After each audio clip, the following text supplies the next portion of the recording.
एक समय की बात है, एक गीदड़ घूमते घूमते एक कुएं के पास पहुंच गया। कुएं के ऊपर कोई जाली नहीं थी और गीदड़ ने भी इस ओर कोई ध्यान नहीं दिया। परिणाम यह हुआ कि बेचारा गीदड़ कुएं में गिर गया। कुआं अधिक गहरा तो नहीं था, फिर भी गीदड़ के लिए बाहर निकलना असंभव था। गीदड़ अपनी पूरी शक्ति लगाकर कुएं से बाहर आने के लिए उछल रहा था, परंतु उसे सफलता नहीं मिल रही थी। अंत में गीदड़ थक गया और निराश होकर एकटक ऊपर देखने लगा कि शायद कोई सहायता के लिए मिल जाए। गीदड़ का भाग्य देखिए, तभी कुएं के पास से एक बकरी गुजरी। उसने कुएं के भीतर झांका तो गीदड़ को वहां देखकर हैरान रह गई।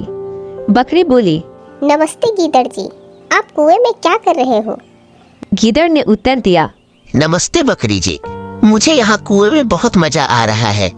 बकरी बोली, अच्छा, बहुत प्रसन्नता हुई यह जानकर। आखिर बात क्या है? गीदड़ ने बड़ी चतुराई से कहा, यहाँ की घास अत्यंत स्वादिष्ट है।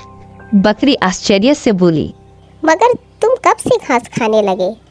तुम्हारा कहना ठीक है, मैं घास नहीं खाता, मगर यहाँ की घास इतनी स्वादिष्ट है कि एक बार खा लेने के बाद बार बार घास से खाने का जी करता है। तुम भी क्यों नहीं आ जाती हो? बकरी के मुंह में पानी भर आया और बकरी कहने लगी, मैं भी थोड़ी घास खाऊंगी।